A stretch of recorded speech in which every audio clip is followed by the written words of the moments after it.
بعد فأعوذ بالله من الشيطان الرجيم بسم الله الرحمن الرحیم. پڑھیے الصلاۃ والسلام علیک یا رسول اللہ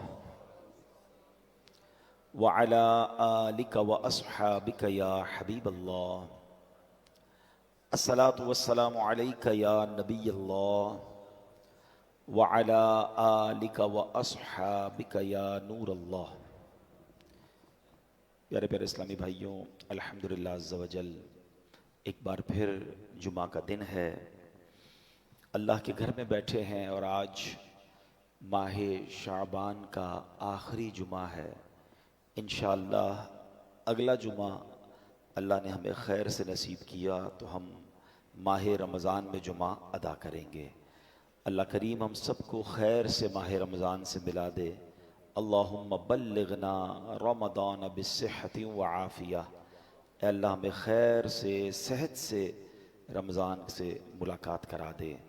آمین یا رب العالمین. درود پاک پڑھنے کے بے شمار فضائل و برکات ہیں.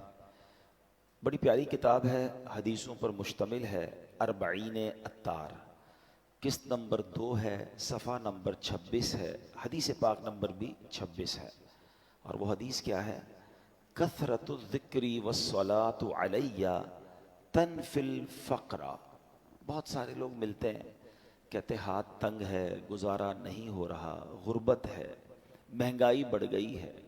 اب یہ دیکھیں نبی پاک علیہ الصلوۃ والسلام نے فارمولہ دے دیا ہے. میرے آقا فرماتے ہیں اللہ پاک کا کثرت سے ذکر کرنا اور مجھ پر درود شریف پڑھنا غربت دور کرتا ہے. تو اگر کوئی میرا ایسا بھائی مجھے یہاں سن رہا ہے یا مجھے لائیو سنا جا رہا ہے، بعد میں سنے، تو یہ ذہن بنا لیں کہ ذکر اللہ اور درود پاک یہ کثرت سے کیا کریں. اب ذکر اللہ کیسے ہو سکتا ہے؟ افضل الذکر، سب سے افضل ذکر کہا گیا لا الہ الا اللہ ہے. تو تسبیح پڑھتے رہا کریں. لا الہ الا اللہ کی تسبیح پڑھیں اور 3-4 بار پورا کلمہ بھی پڑھ لیں، لا الہ الا اللہ محمد الرسول اللہ. یہ سب سے افضل ذکر ہے. پھر اس کے بعد آپ سبحان اللہ وبحمدہ سبحان اللہ العظیم یہ پڑھتے رہا کریں.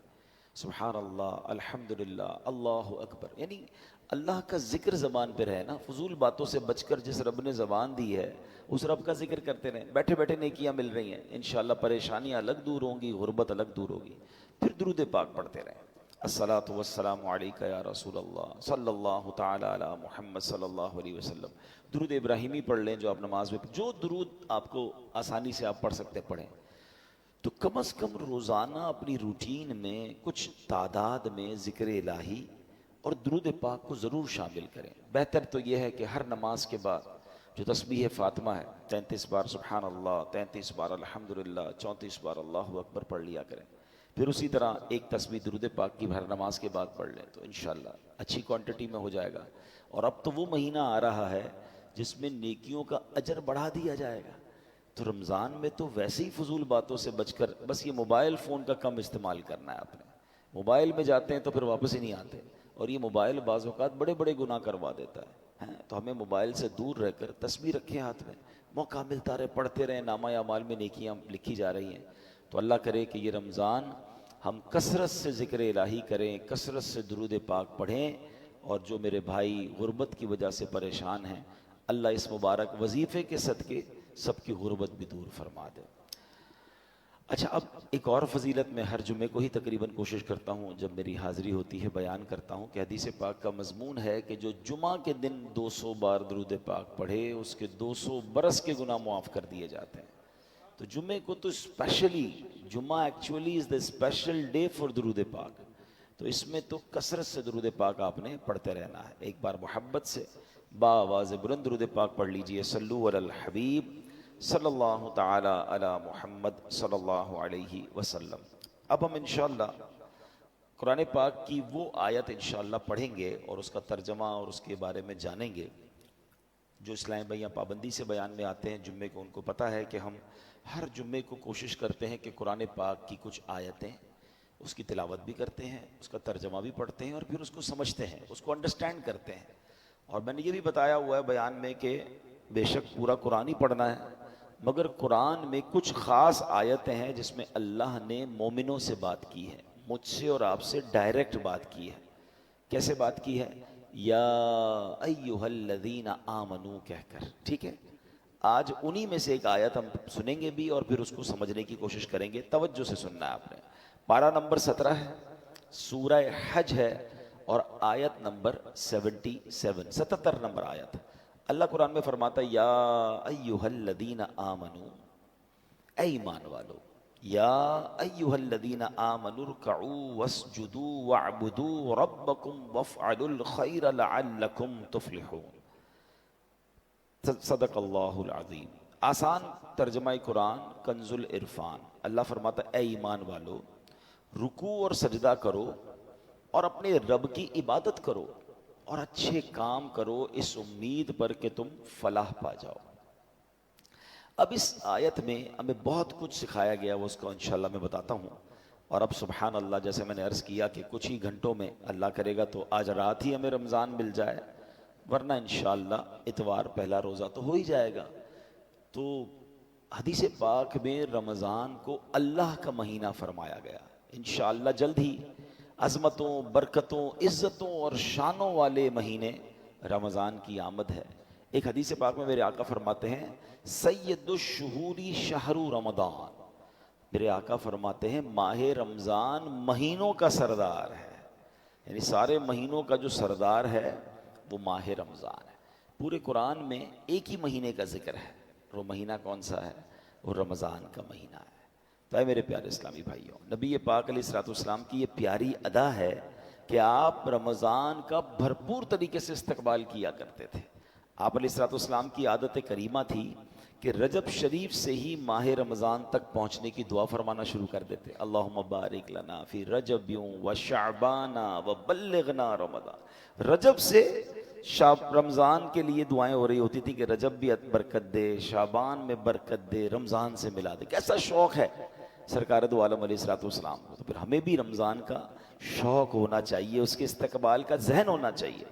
نبی پاک علیہ الصلوۃ والسلام ماہ رمضان کے پڑوسی، ہے نا جملہ بڑا پیارا، ماہ رمضان کا پڑوسی کون ہے؟ ماہ شعبان۔ یہ جو آج آخری دن، یہ سیکنڈ لاسٹ ڈے ہے نا، یہ رمضان کا پڑوسی ہے نا، تو فرمایا ماہ شعبان کی قدر فرماتے اور ماہ شعبان میں کثرت سے نفل روزے رکھا کرتے۔ رمضان آنے سے پہلے ہی استقبالیہ خطبہ دیتے جس میں ماہ رمضان کے فضائل اور برکتیں بیان فرماتے۔ جب ماہ رمضان کا چاند نظر آ جاتا تو چاند دیکھنے کی خاص دعا پڑھتے اور آمد رمضان کی خوشخبریاں دیا کرتے تھے۔ ماہ رمضان جہاں میں پھر آیا، مغفرت کا پیام ہے لایا، رحمت حق کا ہو گیا سایہ، لحظہ لحظہ نزول رحمت ہے۔ اللہ پاک ہمیں ماہ رمضان کی خوب خوب برکتیں نصیب فرمائے۔ یہ وہ مہینہ ہے جس میں لاکھوں گناہ گاروں کی بخشش کر دی جاتی ہے۔ حضرت عبادہ بن صامت رضی اللہ تعالیٰ عنہ سے روایت ہے کہ ایک مرتبہ رمضان کی آمد تھی، نبی پاک علیہ الصلوۃ والسلام نے فرمایا تمہارے پاس ماہ رمضان آ گیا، یہ برکتوں والا مہینہ ہے، اس ماہ مبارک میں اللہ پاک کی رحمتیں تمہیں ڈھانپ لیتی ہیں، اس ماہ مبارک میں گناہ مٹا دیے جاتے ہیں، اس مقدس مہینے میں دعائیں قبول کی جاتی ہیں، بے شک بدبخت ہے وہ شخص جو اس مہینے میں بھی رحمت الہی سے محروم رہ جائے۔ اب غور کیجئے کتنا بدبخت ہے کہ اس مہینے میں جب سب بخشے جا رہے ہیں، اس مہینے میں وہ رحمت الہی سے اگر محروم رہ گیا تو فرمایا وہ بدبخت ہے۔ اے میرے پیارے اسلامی بھائیوں، اللہ پاک ہمیں محرومیوں سے بچائے، ہم ماہ رمضان اللہ کی رحمت سے ایسا کرم ہو جائے کہ کامیابی کے ساتھ گزاریں، عبادت میں گزاریں اور مغفرت حاصل کرنے میں کامیاب ہو جائیں۔ اب آتے ہیں اس آیت کی طرف جو ہم نے آیت تلاوت کی۔ 17واں پارہ ہے، سورہ حج ہے اور 177 آیت نمبر ہے۔ 3 نکاتی فارمولہ اللہ نے دیا ہے اور اس فارمولے میں انعام بھی بتا دیا ہے کہ جو ان 3 اسٹیپس کو فالو کر لے گا اسے کیا ملے گا؟ وہ فلاح پا جائے گا، ساری زندگی کامیابی سے گزارے گا، آخرت میں بھی اسے انعام مل جائے گا۔ یہی تو چاہیے نا کہ زندگی بیسٹ گزرے اور آخرت میں بھی محروم نہ رہو، ادھر بھی اللہ سکون دے ادھر بھی سکون دے۔ کچھ لوگ صرف یہیں کے سکون، یہیں کے مزے، یہیں کی راحت کے لیے جیتے ہیں، بس یار ادھر موج ہو جائے، دنیا میں مزے ہوں۔ میں سوال کرتا ہوں آپ سے، کسی شخص کے دنیا میں مزے ہیں، بڑا اچھا گھر بھی ہے، تو گاڑیاں بھی ہیں، تو پیسے بھی ہیں، تو جو بھی ہے، جس قبر میں مر کے جانا ہے وہ کیڑے انتظار کر رہے ہیں، وہ سانپ انتظار کر رہے ہیں، بتاؤ یہ زندگی اچھی ہے؟ اور اس کے بعد قیامت اور آخرت کا عذاب انتظار کر رہا ہے۔ کیا کرنا ہے اس دنیا کے مزے کا؟ کتنا ٹائم رہو گے اس دنیا میں؟ کوئی ہے جو 500 700 800 سال رہتا ہو؟ اب تو ہماری ایوریج لائف مشکل سے 60 70 سال، وہ بھی جی لیا تو جی لیا، اس سے پہلے ہی چلے جاتے ہیں لوگ۔ تو ایسی 50 60 70 سال کے مزے کے لیے قیامت تک کے لیے قبر میں عذاب بھگت لوں، اور پھر اللہ نہ کرے قیامت کے دن بھی شرمندگی ہو، وہاں الگ تکلیف؟ نہیں، ہمیشہ پلاننگ یہ ہونی چاہیے دنیا میں بھی سکون ہو، ادھر بھی لائف اچھی گزرے، اللہ ادھر بھی لائف اچھی، وہ اور اس کی زیادہ فکر ہونی چاہیے۔ عقل مند کون ہوتا ہے؟ جدھر زیادہ رہنا ہے ادھر کی زیادہ تیاری۔ لاجک بھی یہی ہے نا۔ آپ میں سے کچھ ایسے ہیں جو کراچی کے رہنے والے نہیں ہیں، کراچی آئے ہوئے ہوں گے کام کاج کے لیے، تو آپ فکر کہاں کی کرتے ہیں؟ اپنے گاؤں میں گھر اچھا بن جائے، ادھر ذرا اچھا سکون کے ساتھ رہوں، تھوڑا ٹائم یہاں آیا ہوں میں چلا جاؤں گا، ایسا ہی ہے نا؟ بالکل یہی ذہن بناؤ۔ ہم دنیا میں مہمان بن کر آئے ہیں، 50 60 70 سال کا ایگزام دینے آئے ہیں، اصل زندگی وہ ہے۔ کاش یہ بات ہمیں سمجھ آ جائے نا، تو پھر دنیا کی رنگینی کے لیے حرام نہیں کرے گا بندہ، پھر دنیا میں سکون پانے کے لیے کسی پر زیادتی نہیں کرے گا، پھر کیونکہ اس کو یہ پتہ ہے اگر تھوڑی تکلیف بھی ہے تو انشاءاللہ اس کے بعد بڑی راحت آنے والی ہے۔ اور اللہ پاک نے جو یہ قرآن کی جو میں آیت پڑھنے جا رہا ہوں نا، یہ عمل کوئی کر لینا، دنیا میں بھی سکون، آخرت میں بھی سکون، ادھر بھی مزے انشاءاللہ ادھر بھی مزے۔ اب 3 نکاتی فارمولہ ہے، پراپرلی توجہ سے سنیے۔ اللہ قرآن میں فرماتا ہے اے ایمان والو، دیکھو بات مجھ سے اور آپ سے ہو رہی ہے، بے ایمان سے تو نہیں ہو رہی نا۔ جب مجھ سے اور آپ سے اللہ بات کر رہا ہے تو بی کانشیس، توجہ سے سنیں نا۔ اور ہم پڑھتے ہی نہیں ہیں کہ اللہ نے قرآن میں مجھ سے اور آپ سے کیا بات کی ہے۔ 89 ٹائمز اللہ نے بات کی ہے قرآن میں، 89 آیتیں ہیں۔ کم از کم اس رمضان میں تو ایسا کر لو کہ یہ ساری آیتیں پڑھ لیں۔ میں نے پہلے بھی مشورہ دیا ہے، دوبارہ دیتا ہوں، اب ہم پورے قرآن میں خود سرچ کریں تو بڑا مشکل ہے، دعوت اسلامی والوں نے آسان کر دیا۔ یا ایہا الذین آمنوا والی ساری آیتیں جمع کر کے کتاب جاری کر دی ہے۔ اس کتاب کا نام کیا ہے؟ اے ایمان والو۔ اچھا وہ کتاب آپ کہاں سے لے سکتے ہیں؟ مکتبۃ المدینہ دعوت اسلامی کا ادارہ ہے، اس کی ویب سائٹ پہ جائیں، وہ آپ کو گھر پہ ڈراپ کر دیں گے۔ آپ کو لگتا ہے یار کتاب خریدنے میں پیسے خرچ ہوں گے، ہمیں پیسے نہیں کمانے، ہم نے دعوت اسلامی .net پر یہ کتاب فری ڈاؤن لوڈ کے لیے رکھ دی ہے، ڈاؤن لوڈ کیجئے، پڑھ لیجئے، پڑھیں تو صحیح کہ اللہ نے فرمایا کیا ہے۔ اب ان میں سے ایک آیت ہے، اللہ نے فرمایا یا ایھا الذین آمنوا ارکعوا واسجدوا۔ پہلا نقطہ، ہم 3 پوائنٹس کو کنٹینیو ڈسکس کریں گے، ٹھیک ہے؟ پہلی بات کیا فرمائی؟ اے ایمان والو رکوع اور سجدہ کرو۔ اس کا مطلب یہ ہے کہ رکوع اور سجدے کرو کا کیا مطلب ہے؟ نماز پڑھو۔ چونکہ نماز کے جو رکن اعظم ہے نا وہ سجدہ اور رکوع ہے، تو اس لیے قرآن کریم میں کبھی نماز کو رکوع اور سجدہ بھی کہہ دیا جاتا ہے۔ جیسے آپ نے بڑی مشہور آیت سنی ہوگی وَارْكَعُوا مَعَ الرَّاكِعِينَ، قرآن کہتا ہے اور رکوع کرنے والوں کے ساتھ رکوع کرو۔ بندہ صرف رکوع تو نہیں کرتا نا، پوری نماز پڑھتا، یہ اشارہ ہے۔ اور یہاں جماعت سے نماز پڑھنے کی طرف اشارہ ہے کہ لوگ جب نماز پڑھ رہے ہیں، نماز جماعت ہو رہی ہے، ان کے ساتھ مل کر نماز پڑھو۔ تو یہ قرآن کا ایک انداز ہے۔ تو اب پہلا نسخہ کیا قرآن نے دے دیا؟ فرسٹ پوائنٹ، کامیابی کا، فلاح کا پہلا نسخہ کہ نماز پڑھنی ہے۔ پھر دوسرا کیا ہے؟ اچھا اسی میں آگے اللہ نے کیا فرمایا؟ وَاعْبُدُوا رَبَّكُمْ، اور اپنے رب کی عبادت کرو۔ پہلے میں نماز کہہ دی، تو اب دوسرے میں کیا ہے؟ دوسرے نقطے میں اس کا مطلب علماء نے فرمایا اس کے 3 معنی بنتے ہیں، یعنی 3 باتیں ارشاد فرمائی گئیں۔ اے ایمان والو، کامیابی پانے کے لیے خالصتاً اللہ پاک کی عبادت کرو۔ عبادت کرنی ہے مگر اللہ کے لیے، ریاکاری، دکھاوا، لوگوں کو پتہ چلے، میرا نام ہو جائے، نہیں، اللہ کے لیے خالصتاً۔ یہاں اس سے ایک مراد یہ ہے۔ پھر فرمایا اے ایمان والو، نماز کے علاوہ جتنی قسم کی عبادتیں ہیں، صرف نماز تو عبادت نہیں ہے نا، روزہ ہے، زکوٰۃ ہے، اگر حج فرض ہے تو حج کرو، تلاوت کرو، درود پاک پڑھو، ماں باپ کی خدمت کرو، وغیرہ وغیرہ، اب یہ عبادتیں بجا لاؤ۔ یہاں دوسرا نقطہ یہ ہے، اس کی تیسری بات علماء نے یہ فرمائی کہ اے ایمان والو، کامیابی پانے کے لیے عبادت کرو، پورے اخلاص کے ساتھ کرو، مگر ساتھ ساتھ گناہوں سے بھی بچتے رہو۔ یہ بڑا مسئلہ ہے۔ ہم عبادت تو کر لیتے ہیں. ابھی دیکھیں نا رمضان آئے گا تو ماشاءاللہ تقریباً لوگ جن کو اللہ پاک نے ہدایت دی ہے وہ نماز بھی پڑھتے ہیں, روزے بھی رکھتے ہیں, تراویح بھی پڑھتے ہیں, لیکن گناہ سے بچنے والی جو سائیڈ ہے نا ہم اس کو نہیں دیکھ پا رہے ہوتے ہیں, اور یہ بہت ضروری ہے. اس کو آپ آسان لفظوں میں یوں سمجھیں کہ آپ کبھی ڈاکٹر کے پاس جائیں اور آپ کہیں میرا گلا بڑا خراب ہے, اور ڈاکٹر آپ کو گلے کی دوائی دے. آپ تھوڑے دنوں بعد جائیں کہ ڈاکٹر صاحب ساری دوائی پی لی ابھی تک گلا ٹھیک نہیں ہوا. تو ڈاکٹر صاحب کہیں کہ بھائی آپ نے کوئی ٹھنڈے پانی سے اور کھٹے سے پرہیز کیا تھا؟ تو آپ کہیں نہیں میں تو دوائی بھی ٹھنڈے پانی سے ہی پیتا ہوں. تو ڈاکٹر کیا کہیں گے, آپ اور 2-4 ڈبے بھی کھا لیں پھر بھی آپ کا گلا ٹھیک نہیں ہونا. دوائی کے ساتھ ساتھ پرہیز بھی تو ضروری ہے نا. اب اس کو اس طرح سمجھیں کہ ہم دوائی تو لے رہے ہیں نمازیں پڑھ کے, روزے رکھ کے, مگر پرہیز نہیں کر رہے, گناہ بھی کر رہے ہیں, دونوں ساتھ چلا رہے ہیں. نہیں, قرآن کیا کہتا ہے, اے اللہ کے بندو اللہ کی عبادت کرو مگر گناہ سے بھی بچو. اور اب آئیے آگے چلتے ہیں, ایک حدیث پاک سے اس بات کو ذرا اور سمجھ لیں گے تو اور بات کلیئر ہو جائے گی. پیارے آقا علیہ الصلوۃ والسلام نے حضرت ابو ہریرہ رضی اللہ عنہ کو نصیحت فرمائی, کن ورعن تکن اعبد الناس. اے ابو ہریرہ پرہیزگار ہو جاؤ, گناہوں سے بچتے رہا کرو, سب سے بڑے عبادت گزار ہو جاؤ گے.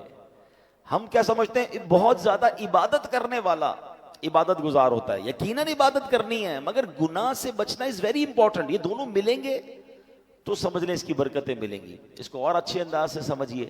حضرت عمر فاروق رضی اللہ تعالیٰ عنہ مسلمانوں کے دوسرے خلیفہ ہیں نا, لوگوں سے خود آپ نے ایک سوال کیا, ساتھی بیٹھے تھے آپ کے, آپ نے کوسچن کیا ای الناس افضل, لوگوں میں سب سے افضل بندہ کون ہے؟ لوگوں نے عرض کی نمازی. نمازی افضل ہے؟ تو آپ نے فرمایا نہیں, نمازی بھی بعض دفعہ گناہ کرتا ہے, نیکیاں بھی کرتا ہے. یہ بھی تو ممکن ہے کہ نماز بھی پڑھے اور بہت سارے گناہوں میں مبتلا بھی ہو. فرمایا نہیں, صرف نمازی افضل نہیں ہو سکتا. لوگوں نے عرض کی راہ خدا میں لڑنے والا, جہاد کرنے والا. فرمایا یہ بھی گناہ بھی کرتا ہے, نیکیاں بھی کرتا ہے. تو لوگوں نے کہا روزہ دار افضل ہے. حضرت عمر کہتے ہیں روزہ دار بھی گناہ کرتا ہے, روزہ بھی رکھتا ہے, ہر روزہ دار تو سارے گناہوں سے نہیں بچتا. پھر خود فاروق اعظم رضی اللہ تعالیٰ نے جواب دیا, افضل کون ہے؟ فرمایا سب سے افضل بندہ صاحب ورع ہے, یعنی پرہیزگار ہے, یعنی گناہوں سے بھی بچنے والا ہے. تو پھر وہ اطاعت گزاروں میں ہے, پھر اس کی اطاعت مکمل ہو جاتی ہے. تو اصل بات ہے گناہوں سے اپنے آپ کو بچانا. اللہ پاک نے ایک جگہ فرمایا نا, وَاعْبُدُوا رَبَّكُمْ, اپنے رب کی عبادت کرو. اے ایمان والو صرف اور صرف اللہ پاک کی رضا کے لیے عبادت کرو, ریاکاری سے بچو, ہر قسم کی عبادت بجا لاؤ, اور سب سے اہم یہ ہے کہ گناہوں سے بھی اپنے آپ کو بچاؤ. تو 2 پوائنٹ پورے ہو گئے. پہلا کیا تھا؟ فلاح پانے کا, کامیابی کا, کہ نماز پڑھنی ہے. دوسرا کیا ہے؟ عبادت کرنی ہے, نماز کے علاوہ جو عبادتیں وہ بھی کرنی, مگر گناہ سے بھی بچنا ہے. اور اب تیسرا نسخہ قرآن میں کیا فرمایا اللہ نے, فَافْعَلُوا الْخَيْرَ, اور اچھے کام کرو. عبادت تو ہو گئی, اچھے کام کیا ہے؟ لوگوں کے ساتھ بھلائی کرو, صلہ رحمی کرو, ماں باپ کے ساتھ, رشتہ داروں کے ساتھ اچھا سلوک کرو, ان کے ساتھ بھلائی سے پیش آؤ, اچھے اخلاق اپناؤ. اب یہ تینوں کام کر لو گے تو کیا ملے گا؟ قرآن آگے انعام بھی بتا رہا ہے, لعلکم تفلحون, اس امید پر کہ تم فلاح پا جاؤ. تو اے میرے پیارے اسلامی بھائی, بیوٹیفل فارمولا فار سکسیس. آج کل کہتے ہیں نا کچھ سکسیس کا فارمولا بتائیے, سکسیسفل اسٹوری بتائیے. میں تو آپ کو اللہ کے کلام سے بتا رہا ہوں, جس رب نے ایمان والوں کو خود فارمولا دے دیا, 3 کام کر لو فلاح پا جاؤ گے. تو اب پریکٹس کرنے کا مہینہ آ گیا ہے, یعنی ماہ رمضان ہم پر پتہ ہے کتنی بڑی مہربانی کی گئی ہے. ثواب بڑھا دیا. کتنا ثواب بڑھا ہے؟ لوگ کہتے ہیں یار کوئی پیکج بتاؤ, کوئی ڈیل بتاؤ, کوئی جناب آفر آئی ہوئی ہے. لوگ بڑا اس پہ ایکسائٹڈ ہو جاتے ہیں کہ فلاں کمپنی نے فلاں تاریخ کو آفر لگائی ہے, بھائی جلدی جلدی کر لو. رمضان کی آفر سنو گے؟ ہاں سبحان اللہ, رمضان کی جو آفر ہے نا, میں کہتا ہوں کمال ہے. حدیثوں میں مضمون ملتا ہے کہ رمضان میں نفل کا ثواب فرض کے برابر, فرض کا ثواب 70 گنا کر دیا جاتا ہے. رمضان میں روزہ دار کا سونا بھی عبادت ہے. رمضان میں روزہ دار کے منہ سے افطار سے پہلے جو بو آتی ہے وہ اللہ کے نزدیک مشک کی خوشبو سے زیادہ بہتر ہے. رمضان کی پہلی رات آتی ہے, ہاں یہ ٹارگٹ کر لینا, ہو سکتا ہے آج بھی پہلی رات ہو. پہلی رات جب آتی ہے اللہ اس امت پر نظر رحمت فرماتا ہے, اور اللہ جس پر نظر رحمت فرمایا اسے کبھی عذاب نہ دے گا. رمضان میں روزانہ افطار کے وقت 10 لاکھ گناہگار جہنم سے آزاد کر دیے جاتے ہیں. کیسے پیکج ہے؟ اچھا رمضان میں جب جمعے کا دن آتا ہے یعنی جمعرات کی مغرب سے جمعہ کی مغرب تک ہر گھڑی 10-10 لاکھ بخشے جاتے ہیں.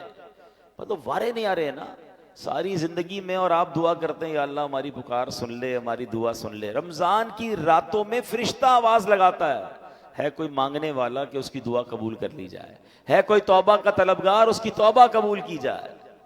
مگر سچ بتاؤ اس اسکیم سے کتنے لوگ فائدہ اٹھاتا. پھر رمضان کا پہلا عشرہ عشرہ رحمت, دوسرا عشرہ عشرہ مغفرت, آخری عشرہ جہنم سے آزادی کا عشرہ, آخری عشرے میں 5 طاق راتوں میں ایک رات وہ جسے لیلۃ القدر کہا گیا, 1000 مہینوں سے بہتر رات. اللہ اکبر, کتنی مہربانی کی اللہ نے ہم پر.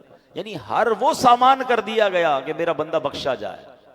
مگر سچ بتاؤ جو اس میں بھی نہ بخشا گیا, جو اس میں بھی غفلت کر لے تو اس کا کیا بنے گا. نہیں پلیز اس آفر کو ضائع مت کرنا. دیکھیں ہمیں نہیں پتا پھر رمضان ملے نہ ملے. پچھلے سال کئی لوگ تھے جو ہمارے ساتھ تھے, اس سال نہیں ہے. کیا پتا اگلے سال ہم رمضان میں نہ ہو, ہمارے بارے میں باتیں ہوں کہ یار ہمارے ساتھ تھا ہمارا بھائی اب نہیں ہے. تو اس رمضان کو غنیمت جاننا ہے, اپنی زندگی میں تبدیلی لائیں. زندگی پڑی ہے کھانے گھومنے پھرنے کمانے کے لیے. لوگ رمضان میں پیسے کمانے کی پلاننگ کرتے ہیں, نہیں, ساری زندگی پڑی ہے یار یہ کام کرنے کے لیے. اس مہینے میں عبادت, اللہ کو راضی کرنا ہے. اتنے گناہ ہیں, اتنی خطائیں, اب تو توبہ کرنی ہے نا. تو اب آپ سوچیں کہ یہ جو میں نے قرآن کا فارمولہ بیان کیا, 3 نکاتی فارمولہ, یہ رمضان میں اگر میں پریکٹس کر لوں کہ رمضان میں نمازیں پڑھوں اور عبادتیں کروں, اچھے کام بھی کروں, گناہوں سے بھی بچوں, تو انشاءاللہ میرا رب اللہ کی رحمت سے امید ہے مجھے فلاح پانے والوں میں شامل فرما لے گا. تو اپنی زندگی میں ہم نے تبدیلی لانی ہے. اچھا اب یہاں ایک اور بڑا پرابلم ہے. ہم رمضان کی فضیلتیں بیان کر رہا تھا نا. رمضان میں ہمیں یہ جو پہلی بات قرآن نے فرمائی کہ اے ایمان والو رکوع اور سجدے کرو, تو رمضان میں نیت کریں کہ ساری نمازیں با جماعت پڑھیں اور پوری تراویح پڑھیں. ہاں یہ بڑی گڑبڑ ہو گئی ہے آج کل, لوگ تراویح میں ڈنڈی مارنا لگ گئے. ایک تو ٹرینڈ آ گیا 3 روزہ تراویح, 5 روزہ تراویح, 7 روزہ تراویح. ٹھیک ہے اگر آپ 3 روزہ 5 روزہ پڑھ لیں, لیکن اس کا مطلب یہ نہیں کہ اس کے بعد باقی تراویح معاف ہو گئی ہے. تراویح چاند رات تک, عید کی چاند نظر آنے سے پہلے پڑھنی ہے. جس دن چاند نظر آ گیا اس دن نہیں پڑھنی, باقی پڑھنی ہے. اور 20 رکعت پوری پڑھنی ہے کہ یہ سنت مؤکدہ ہے. اچھا اس کے علاوہ سمجھیے نا, حدیث پاک میں آتا ہے جس کا مضمون ہے کہ جو رمضان میں ایک سجدہ کرے اس کو ایک سجدے کے بدلے 1500 نیکیاں ملیں گی. ہر سجدے پر جنت میں سرخ یاقوت کا محل عطا فرمایا جائے گا, اور فرمایا ایک درخت ایسا اسے جنت میں دیا جائے گا, اس کا سایہ اتنا بڑا ہوگا, اس کی ڈائمنشن اتنی بڑی ہوگی کہ گھڑ سوار یعنی ہارس رائڈر 500 سال تک دوڑتا رہے اس کا سایہ ختم نہیں ہوگا, یا اتنا سایہ ہوگا. اب مجھے بتاؤ یہ ہر سجدے پر انعام ہے. مبارک کونے جو پوری تراویح پڑھتے ہیں, 20 تراویح پڑھیں تو کتنے سجدے ہو گئے, 40 سجدے ہو گئے. 40 سجدے پر 1500 نیکیاں ملیں تو 60,000 نیکیاں. 40 جنت کے گھر, 40 جنت کے درخت ملتے ہیں اس کو جو پوری تراویح پڑھتا ہے. اب کچھ لوگوں نے 8 پڑھ کے چلے جانا ہے, تو خود سوچیں کتنا بڑا لاس کر رہے ہو اپنا. جو پڑھتے ہی نہیں وہ خود سوچیں میں کتنا, بلکہ میں تو کہتا ہوں صرف تراویح کیوں, تہجد پڑھنا رمضان میں آسان ہو جاتا ہے. بندہ جو ہے وہ سحری میں تو اٹھتا ہی ہے, تو 2 رکعت تہجد پڑھ لے, 4 رکعت پڑھ لے, 12 رکعت تک پڑھی جا سکتی ہے. اللہ بس توفیق دے, ذہن مل جائے. اور سحری کے وقت دعا کرنا یہ خاص دعا کی قبولیت کا وقت ہے. اللہ کریم قرآن مجید میں کیا ارشاد فرماتا ہے, وَبِالْأَسْحَارِ هُمْ يَسْتَغْفِرُونَ, اور رات کے آخری پہروں میں بخشش مانگتے ہیں. یہ نیک لوگوں کا وصف قرآن میں بیان کیا. سحری میں اٹھیں, ایک تسبیح استغفار کی بھی پڑھ لیں, استغفر اللہ استغفر اللہ استغفر, دعا کریں, اور پھر سحری کر لیں. 10 منٹ پہلے اٹھ جائیں نا. یعنی ایک ایک سجدے پر اگر مجھے ایک جنت کا گھر مل رہا ہے, جنت کا درخت مل رہا ہے, 1500 نیکیاں مل رہی, تو کیوں سستی کرنی ہے. ساری رات گھومنا پھرنا, کرکٹ کھیلنا, پتہ نہیں کھانا پینا, اسی میں قوم لگی ہوئی ہے. نہ کریں ایسا. ساری زندگی آپ کھا پی سکتے ہیں, رمضان اس لیے نہیں ہے. پلیز اس میں عبادت کر لیجئے, اللہ کو راضی کر لیجئے, ڈھیروں نیکیاں کما لیجئے.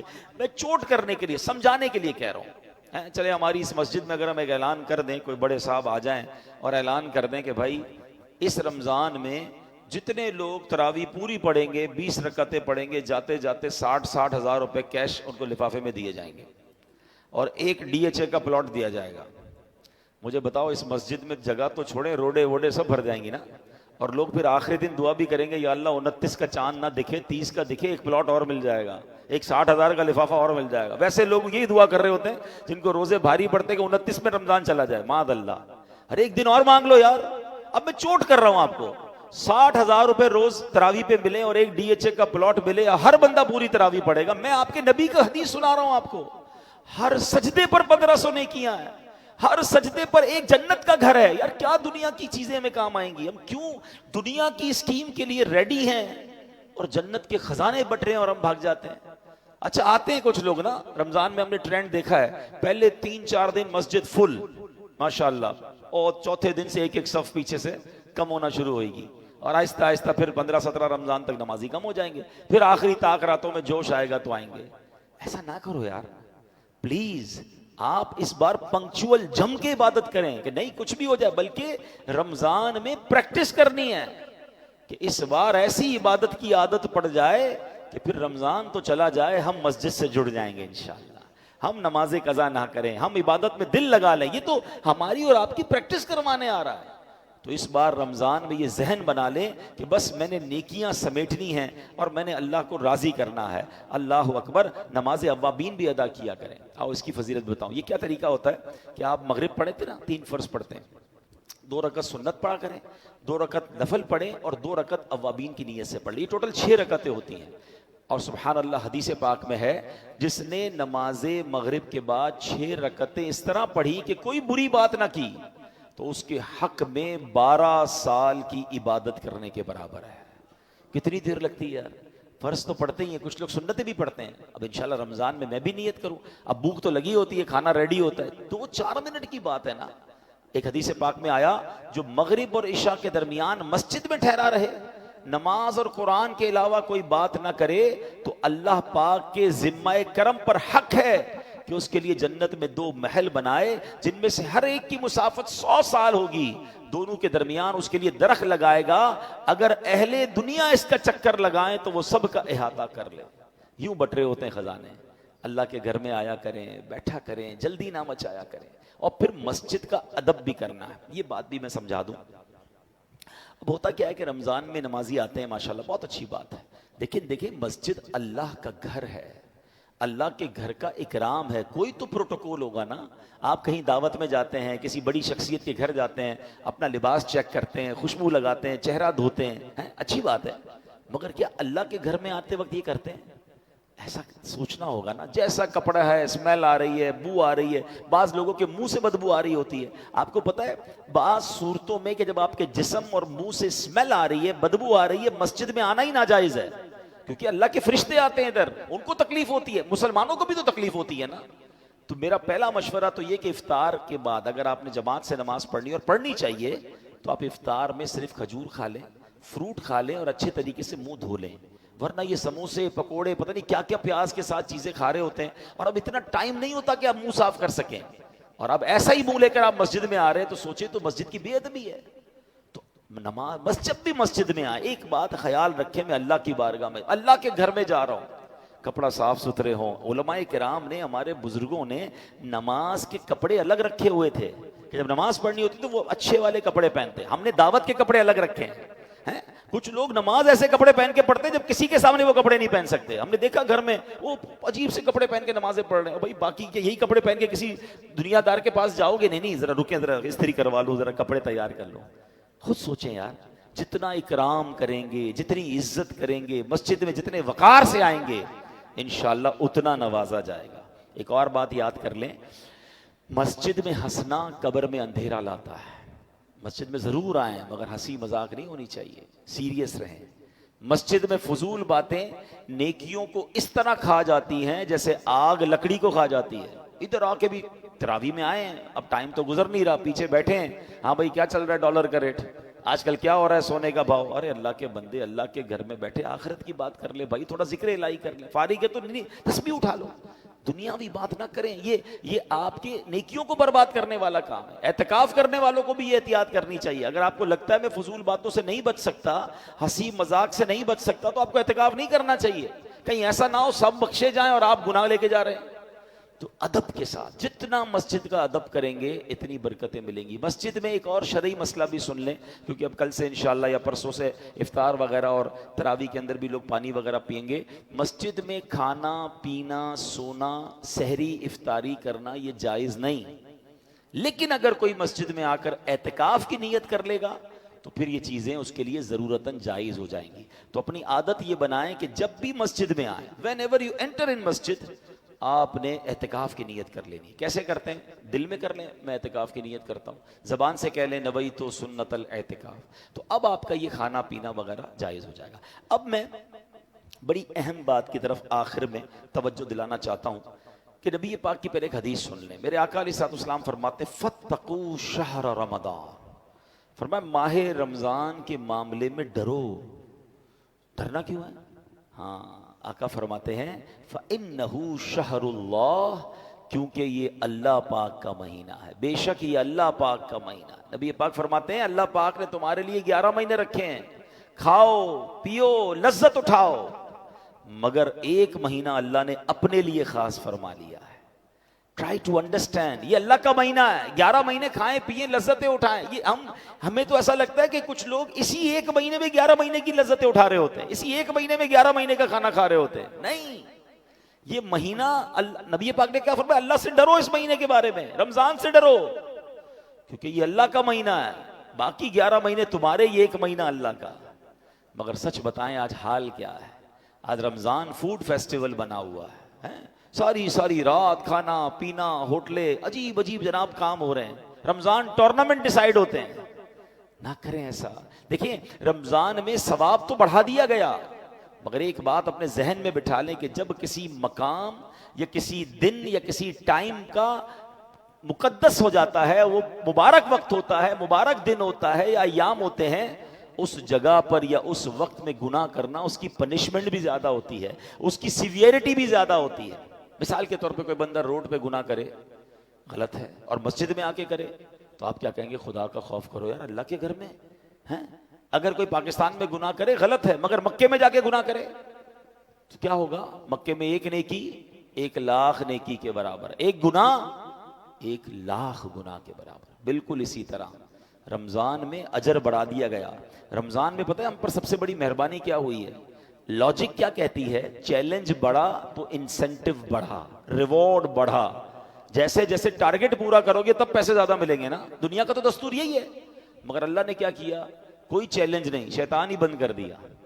لاجک کیا کہتی کہ بھئی یہ حکم ہوتا, شیطان کا پاور بڑھا دیا ہے, اب وہ تم پہ زیادہ اٹیک کرے گا, اب تم بچ کر نیکیاں کرو گے تو زیادہ ثواب ملے گا. نہیں, ایسا نہیں ہے, شیطان بند, اور کہا اب کرو نیکیاں اور ثواب ڈبل, ثواب بڑھا دیا, ثواب زیادہ. مگر اس سارے انتظام کے باوجود بھی کوئی گناہ کرے, اب اس کی سزا بھی زیادہ ہے. یہ سمجھیے پلیز. ہم نیکیوں کی طرف تو بعض اوقات توجہ دیتے ہیں, گناہ سے نہیں بچ پا رہے ہوتے, رمضان میں بھی چل رہے ہوتے ہیں گناہ.